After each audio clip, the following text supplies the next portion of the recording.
Hello friends, welcome back to the fan fiction stories. अगर आपने मेरे चैनल पे अभी तक सब्सक्राइब नहीं किया होगा तो सब्सक्राइब जरूर कीजिए। आज हम फोर्स मैरिज का नेक्स्ट पार्ट देखने वाले हैं। पिछले पार्ट में हमने देखा था इबो ने जहान को पकड़ा होता है तो जहान कहता है आई एम सॉरी कि तुम्हें मुझसे मैरिज करनी होगी, लेकिन शायद हम फ्रेंड्स हो जाए तो ये मैरिज हमारे लिए बुरा नहीं होगा। जहान इबो की आंखों में देख रहा था कि इबो क्या कहे। उसने एक कहने के लिए बहुत हिम्मत की है।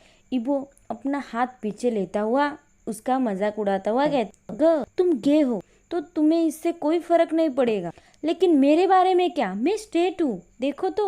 ओके चलो इसे हम इग्नोर करते हैं, ठीक है। हमारी मैरिज होने वाली है, यहाँ कोई फीलिंग नहीं होगी, फ्रेंडशिप नहीं होगी, कुछ भी नहीं। ये सिर्फ मेरे लिए फोर्स मैरिज ही होगी। इबो पीछे मुड़ता हुआ कहता है बाय जान, और जल्दी ही मिलेंगे। जान को वहाँ अकेला छोड़ता हुआ अपनी कार की तरफ जाता है। ये ऑब्वियस था कि इबो जहान से कभी प्यार नहीं करेगा। जहान सोचता है ये हो सकता है इबो इस मैरिज से ही नफरत करता हो। इबो ने ये एक्सेप्ट किया है कि वो एक गाय से मैरिज करने वाला है, कम से कम वो फ्रेंडशिप तो शुरू कर सकता है। और जहान वहाँ से चुपचाप अपने घर चला जाता है। जहान को अभी नहीं पता कि उसे क्या सोचना चाहिए। वो उससे श्योरली नफरत करता है, तो अब क्या होगा। थोड़ी देर बाद वो जब घर पहुँचता है तो कोट निकालता हुआ कोट को रैंक में रखता है तो जहान के फादर वहाँ आते हैं। फादर कहते हैं सन, मेरे पास तुम्हारे लिए न्यूज है। तो जहान उनकी तरफ देखता है कि उसके फादर क्या कहेंगे। फादर कहते हैं आज से 2 दिनों में तुम्हारी और इबो की मैरिज होगी। ये सुनकर जहान का माउथ ओपन होता है और उसकी आंखें भी बड़ी हो जाती है। तो जहान चिल्लाता हुआ कहता है डैड, ओ गॉड। वो दोनों भी ये मैरिज करना नहीं चाहते थे, उन पर फोर्स किया जा रहा था। ये सही नहीं था, लेकिन उन्हें ऐसा क्यों करना पड़ रहा है, क्यों? बिकॉज जहान और इबो के पास कोई चॉइस ही नहीं है। इससे उनके कंपनीज को बेनिफिट हो जाएगा। दूसरी तरफ इबो अपने बेड पे बैठा हुआ बुक पढ़ रहा होता है, तभी उसके फोन रिंग करता है तो वो देखता है किसी अननोन नंबर का था। तो इबो फोन उठाता हुआ कहता है हेलो। फोन पे आवाज आती है वांग इबो, तुमने मुझे मिस किया। इबो कहता है कौन हो तुम। फिर से फोन पे आवाज आती है तुम ऑलरेडी मुझे भूल चुके हो, ये बुरी बात है। इबो फिर से कहता है तुम कौन हो।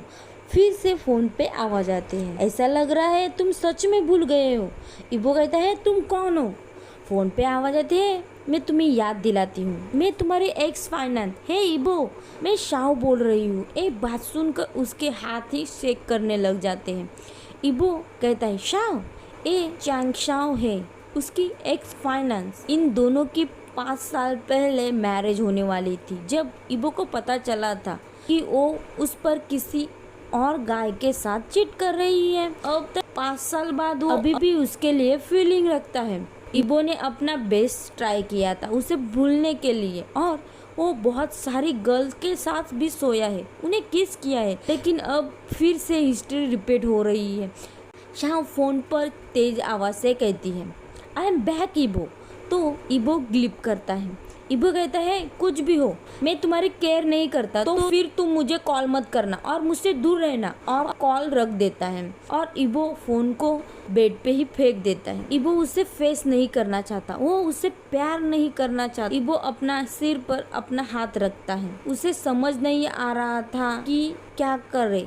अगर वो उससे मिला तो क्या होगा। वो फिर उससे प्यार करने लगा तो उसके दिमाग में बहुत सारे अगर आ रहे थे। तभी उसका फोन फिर से बज करता है।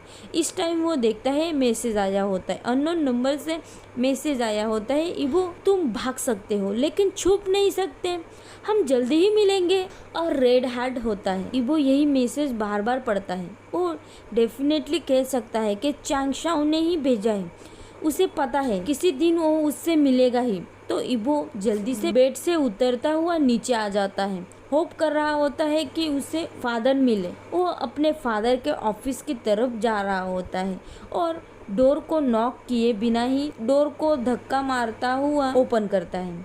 उसके फादर वहाँ शांति से बैठे होते हैं। ये आवाज सुनकर फ्लिंच हो जाते हैं। इबो के फादर चिल्लाते हुए कहते सन, तुमने ऐसा क्यों किया। उनकी डांट को अवॉइड करता हुआ अपोजिट चेयर पे बैठता है। इबो पूछता है डैड क्या किसी तरह से हम मैरिज प्रीपोन कर सकते हैं।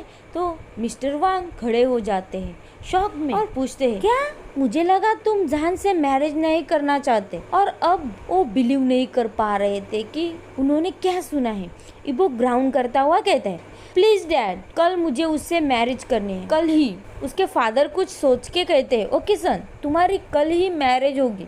तो मिस्टर वांग अपने कोट उठाकर ऑफिस से चले जाते हैं। मिस्टर शाओ के घर जाने के लिए निकल जाते हैं। तो इबो फिर डैड के कोच पर बैठा हुआ अपनी आंखें बंद करता है। तो उसके दिमाग में एक ही पर्सन आता है जो चैंग शाओ थी।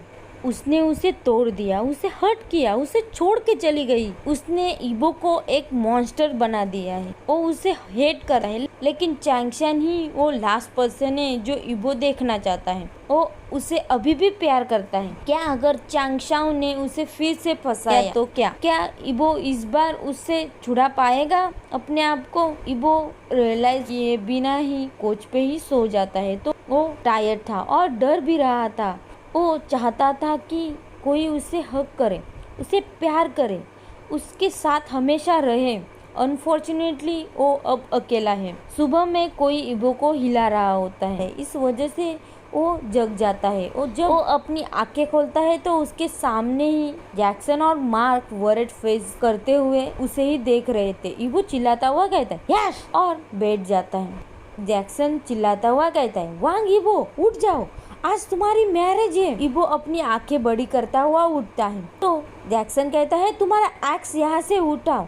और मार्क उसे वेस्ट पर पकड़ता हुआ उसे ऊपर लेके जाता है उसके बेडरूम में, उसे रेडी करने के लिए। इबो कहता है, ओके ओके, और बेडरूम में अंदर चला जाता है। तो वो दोनों असिस्टेंट भी उसे फॉलो करते हैं। जैक्सन और मार्क उसे इम्पोर्टेंट दिन के लिए उसका ड्रेस रेडी करते हैं और कहते हैं, जल्दी करो, हमारे पास सिर्फ 3 घंटे हैं। दूसरी तरफ जहान को बेड के साइड से उसके टॉ पर लग जाता है। तो वो जहान चिल्लाता हुआ कहते, ओ गॉड, वो जल्दी से रेडी हो रहा था। इसलिए लास्ट नाइट इबो के फादर ने रिक्वेस्ट की थी, अगर जहान और इबो की मैरिज जल्दी हो जाए तो। तब तक जहान को पता नहीं था। जब वो सुबह ब्रेकफास्ट कर रहा था तभी उसके फादर ने कहा, आज तुम्हारी इबो के साथ मैरिज होने वाली है। ये सुनकर वो चौकी हो जाता है। तो सिंचैन उसे डांटता हुआ उसके बेडरूम में लेके जाता है और कहता है, हरी अप। जैंगचैंग उसे लगने वाली सारी चीजें लेकर आता है जो जहान को रेडी होने के लिए लग सकता है। दूसरी तरफ जैक्सन डांट रहा होता है, बाहर आ जाओ इबो, तुम लड़कियों जैसी एक्ट मत करो। तब इबो अपना मेकअप, हेयर सारा वो रेडी हो चुका था, लेकिन बेडरूम से बाहर आना नहीं चाहता था। तब इबो बच्चों की तरह कहता है, लेकिन ग। तो जैक्सन उसे शांत करता हुआ कहता है, इबो थोड़ा शांत हो जाओ, और वेट कर रहा होता है कि इबो अपने बेडरूम से बाहर आ जाए। कुछ सेकंड बाद ही बेडरूम का डोर ओपन करता हुआ इबो बाहर आता है। तो जैक्सन अपना आर्म मार्क पर लीन करता हुआ वो दोनों भी अपने सामने के हैंडसम मैन को देख रहे जो वांग इबो था। जैक्सन की आंखें इबो पर ही रुक गई। वो बहुत अच्छा दिख रहा। जैक्सन कहता है, वाह, और जैक्सन और मार्क हाई फाई करते हैं अच्छा काम करने के लिए। और दूसरी तरफ जैंगचैंग जहान को ही घूर रहा होता है और उसे कॉम्प्लीमेंट करता है, ओ गॉड जहान, तुम अमेजिंग दिख रहे हो। सिचैन जहान को ऊपर से नीचे तक देखता हुआ कहता है, तुम ब्यूटीफुल दिख रहे हो जहान। जैंगचैंग कहता है, अगर इबो तुमसे प्यार नहीं करने लगा तो वो सच में पागल होगा। तो जहान कहता है, थैंक यू ग। दोनों जहान और इबो अपनी अपनी कार में बैठते हुए ड्राइव करते हुए मैरिज वेन्यू तक पहुंच जाते हैं। इबो चलता हुआ अल्टर तक जाता है और वहाँ जहान का वेट कर रहा होता है। उसकी आंखें रूम स्कैन कर रही थी। यहाँ बहुत सारे फेमिलियर और अनफेमिलियर फेस दिख रहे होते हैं। बाद में सभी खड़े हो जाते हैं। तब फुटस्टेप सुनता है तो इबो ऊपर देखता है। वहाँ शाहजहान होता है जो हैंडसम ब्यूटीफुल दिख रहा होता है। एक तरफ सिचैन और दूसरी तरफ जैंगचैंग के साथ चल रहा होता है। वो उसे देखता है अपनी चमकती हुई आंखों से। वो को एडमिट करना होगा, जहान ऐसा दिख रहा है जैसे वो वॉकिंग ब्यूटी ही था। उसकी हेयर स्टाइल परफेक्ट थी, उसका फेस और भी हैंडसम दिख रहा था। वो उसके ब्यूटीफुल डार्क ब्राउन आईज में खोई गया था। जैंगचैंग उसे विंग करता हुआ कहता है, ऑल द बेस्ट जहान। और वहाँ से जहान अल्टर के तरफ चलता हुआ जाता है और इबो के सामने खड़ा हो जाता है। वो दोनों भी एक दूसरे को ही देख रहे होते। वो आसपास लोगों की केयर नहीं करते। जब प्रिस अपना गला साफ करता है तो इबो और जान अपने डे ड्रीम से बाहर आते हैं। ऑल वार्म्स लेते हैं जो उनके फादर ने उन्हें पहले से ही दिए थे मैरिज के लिए। मैरिज आखिर तक पहुंच जाती है। प्रिस पूछता है, क्या तुम वांग इबो शाहजहां को अपना लॉफुल हस्बैंड मानते हो? इबो कहता है, मैं मानता हूँ। प्रिस फिर पूछता है, और क्या तुम शाहजहां वांग इबो को अपना लॉफुल हस्बैंड मानते हो? जान कहता है, हाँ मैं मानता हूँ। इबो की ग्रिप अनजाने से टाइट हो जाती है जान के हैंड पर, जैसे वो उसके आंखों में देख रहा था। वो प्रिस को कंटिन्यू करने का वेट कर रहा था। प्रिस अनाउंस करता हुआ कहता है, तो मैं तुम दोनों को अब ऑफिशियली प्रोनाउंस करता हूँ, हस्बैंड और हस्बैंड। अब इबो तुम तुम्हारे हस्बैंड को किस कर सकते हो। इबो और जान एक दूसरे को कुछ मूवमेंट देखते हैं। इबो जेंटली अपना हाथ जान के वेस्ट पर रखता हुआ उसे अपनी तरफ पुल करता है। उनके लिप्स मिलते हैं जो उनका स्वीट किस था। जान के हैंड इबो के चिक पर रखता है और जेंटली सहलाता है। वो किस को फील कर पा रहा था।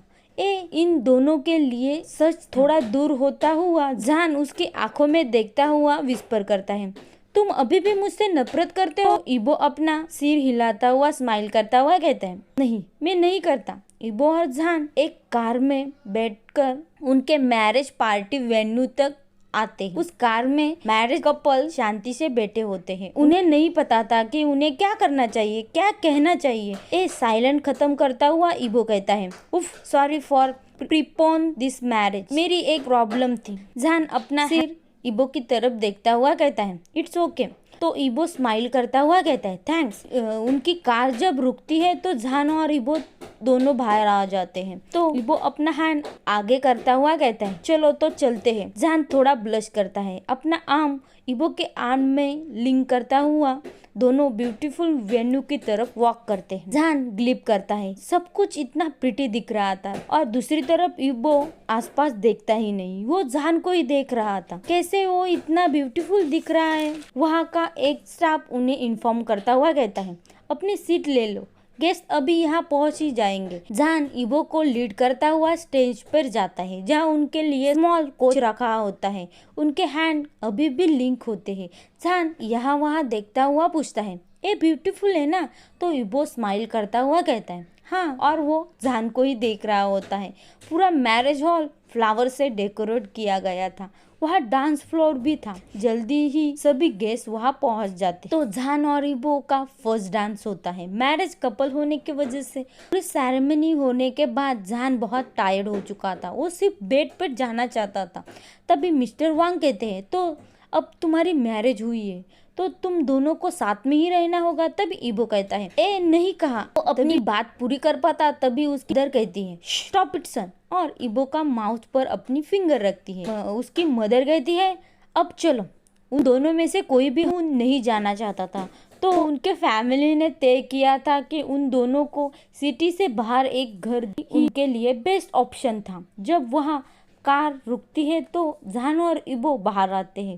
ड्राइवर वहाँ से ड्राइव करता हुआ चला जाता है। तो जान बहुत बड़ा घर देखकर कहता है, वाह दिस इज बिग। इबो कहता है, हम दोनों के लिए ये बहुत बड़ा है। और दोनों भी अंदर चले जाते हैं। उसके लगेज पहले से ही यहाँ पहुँचा दिए गए थे। जान अपने रास्ते में ही रुक जाता है। जब वो अपने फादर को किचन एरिया में देखता है तो वो कहता है, हे डैड। जान के फादर पूछते हैं, इबो कहाँ है? इबो शटर करता हुआ कहता है, हेलो मिस्टर वांग, मेरा मतलब है फादर। जान के फादर कहते हैं, मैं तुम्हें बताना चाहता था तुम्हारी न्यू मेड के बारे में। तो इबो सरप्राइज होता हुआ पूछता है, मेड? उसके कभी मेड और सर्वेंट नहीं थे, वो अपना काम खुद ही करता था। जान के फादर कहते हैं, हाँ वो यहाँ ही है। अभी वहाँ एक लेडी उस एरिया में आती है जिसकी टॉल और थिन बॉडी होती है, प्रिटी फेस होता है, बिग आईज और ब्यूटीफुल थी।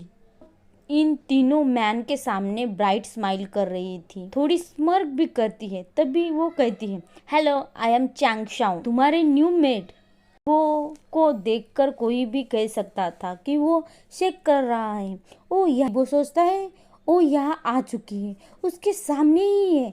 यही तो रीजन था उसने जान से इतनी जल्दी मैरिज करने का कि जब वो उसे फिर मिले तो वो कह सकता है कि अब वो मैरिड है। अब नहीं, अब वो उसे हर दिन देखना पड़ेगा।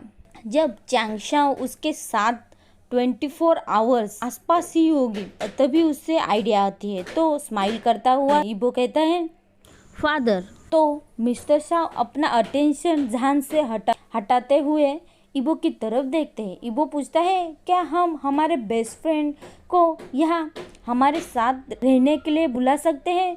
ये सजेशन सुनकर चांगशाओ अपनी हुए ऊपर करती है। अपना प्लान खराब नहीं करना चाहती थी। तो भी मिस्टर शाओ थोड़ा सोचकर कहते ओके, सिर्फ इसलिए कि एक घर तुम दोनों के लिए बड़ा है। तो चांगशाओ कहती है मैं भी तो यहाँ हूँ मिस्टर शाओ। तो जान के फादर चक्कर करते हुए कहते हैं नो डियर, तुम यहाँ नहीं रह सकते। तो चांगशाओ कहती है लेकिन मिस्टर शाओ, मेरा यहाँ रहना ही अच्छा होगा। यहाँ से हर दिन जाना और हर दिन वापस आना। ये सुनकर इबो अपनी आई रोल करता है। उसे पता था उसका क्या इंटेंशन था। तो मिस्टर शाओ कहते हैं तो ओके, तुम स्टोरेज रूम में रह सकते जो पीछे है। तो इबो चक्कर करता है। उसे पता है स्टोरेज रूम बहुत स्मॉल और डर्टी है। तो जान कहता है मैं शिचेन और जैंगचेंग को कॉल करता हूँ। तो अपना फ़ोन निकाल कर उन्हें कॉल करता है। तो इबो भी कहता है मैं भी मेरे फ्रेंड को पूछता हूँ। जान फ़ोन पर कहता है हेलो। जैंगचेंग कहता है हेलो जान, तुम कैसे हो। जान कहता है मैं तुमसे एक बात पूछना चाहता था। जैंगचेंग कहता है श्योर। जान कहता है क्या तुम और शिचेन चाहते हो मेरे और इबो के साथ मूव होना। मेरे पास बहुत अच्छा और बड़ा घर है। मुझे पता है तुम रेंट पे रहते हो। जैंगचेंग कहता है रुको जान, सीरियसली। जान कहता है हाँ ग। जैंगचेंग कहता है हाँ of course, thank you so much जान। जान कहता है एनी टाइम गो, और तुम कल मूव हो सकते हो। जैंगचेंग कहता है ओके थैंक्स जान, बाय। जान कहता है बाय। तो जान अपना फ़ोन नीचे रखता है और घर देखने के लिए शुरू करता है। यहाँ बहुत सारे बेडरूम थे। जान तो काउंटिंग ही भूल चुका था। इबो फ़ोन पर कहता है। इबो कहता है हे जैक्सन। जैक्सन कहता है हे इबो क्या हुआ। इबो कहता है कुछ नहीं, मैं तुमसे कुछ पूछना चाहता था। जैक्सन कहता है श्योर, क्या हुआ है। इबो कहता है जैक्सन नहीं नहीं कुछ नहीं हुआ। जैक्सन कहता है तो क्या है। इबो कहता है तुम और माँ तुम्हारे पेरेंट के साथ रहते हो ना, मैं सही हूँ ना। जैक्सन कहता है हाँ क्यों। इबो कहता है जिस घर में मैं अभी शिफ्ट हुआ हूँ वो बहुत बड़ा है हम दोनों के लिए। तो मैं सोच रहा था अच्छा होगा अगर तुम चाहते यहाँ हमारे साथ मूव होना। जैक्सन कहता है नहीं हम अच्छे हैं। इबो कहता है जैक्सन प्लीज़ प्लीज़। जैक्सन कहता है मैं तुम्हें बोल रहा हूँ क्या हुआ है वो बताओ मुझे, तुम मुझे बता सकते हो तो मैं और माँ तुम्हारे साथ मूव होंगे। इबो कहता है जैक्सन कहता है कम ऑन इबो प्लीज़। इबो कहता है ठीक है जैक्सन, आई लव यू, पूरे टाइम मेरे साथ रहने के लिए थैंक यू। क्या अब तुम मेरे साथ मूव हो सकते हो। जैक्सन कहता है इबो कहता है रुको, क्या तुम रो रहे हो। जैक्सन कहता है हम कल सुबह वहाँ पहुँच जाएंगे, बाय इबो। इबो कहता है बाय। जब इबो कॉल रखता हुआ पीछे मुड़ता है तो चैंगशाओ कहती है आई मिस यू इबो। तो इबो कहता है आई डू नॉट केयर। तब चैंगशाओ उसके फेस पे टच करने ही वाली थी। तब इबो उसका हैंड पीछे करता हुआ कहता है देखो मुझे नहीं पता तुम यहाँ कैसे आई, लेकिन तुम मुझसे दूर रहो और मुझे अकेला छोड़ दो, मैं मैरिड हूँ। और वहाँ से चला जाता है। जब इबो ऊपर जाता है तो बेडरूम में जान को देखता है जो बेड पे शांति से बैठा होता है। तो उसके पास चला जाता है और उसके साइड में ही बैठ जाता है और पूछता है क्या तुमने डिसाइड किया है तुम्हें कौन सा रूम चाहिए। तो जान कहता है इससे मुझे कोई फ़र्क नहीं पड़ता। तो इबो उठता हुआ कहता है जब तुम एक चूज़ करोगे तो मुझे बता दो। दोनों भी अपने लिए सेपरेट बेडरूम चूज़ करते हैं जो एक दूसरे के ऑपोजिट में ही था। दोनों भी फ्रेश होकर सोने जाते हैं। वो दोनों भी पार्टी की वजह से टायर्ड हो चुके थे। दूसरे दिन जान पहले उठ जाता है, बेड से उतरता हुआ और फ्रेश होने जाता है और नीचे आता हुआ वहाँ बहुत आवाज आ रहा होता है। तो जान वर्ड होता है क्या हुआ है। जब वो सीढ़ियाँ उतर के नीचे आता है तो शिचेन और जैंगचेंग और उनके साथ कोई 2 जन होते हैं जो इबो के फ्रेंड हो सकते हैं। जान उन चारों की तरफ आता हुआ कहता है, हे तुम ईबो के फ्रेंड होंगे। उनमें से एक चक्कर करता हुआ कहता है, मैं जैक्सन और ये मार्क, हम ईबो के पर्सनल असिस्टेंट और बेस्ट फ्रेंड है, और स्माइल करता है। जल्दी ही वहाँ ईबो भी स्माइल करता हुआ नीचे आ जाता है। जहान स्माइल करता हुआ कहता है, तुम सभी अपने रूम चूज करो, तब तक ब्रेकफास्ट भी रेडी हो जाएगा। और चारों जन भी नोट करते हैं और ऊपर जाके अपने लिए बेडरूम देखते हैं। चैन और जैन चैंग अपने लिए सेपरेट बेडरूम चूज करते हैं और जैक्सन और मार्क एक साथ रहने का डिसाइड करते हैं और एक ही बेडरूम में रहते हैं। आज हम यहीं पे हमारा फैन फिक्शन खत्म कर रहे हैं। आपको ये फैन फिक्शन पसंद आया होगा तो लाइक करें, कमेंट करें, सब्सक्राइब नहीं किया हो तो सब्सक्राइब जरूर कीजिए। Thank you for watching.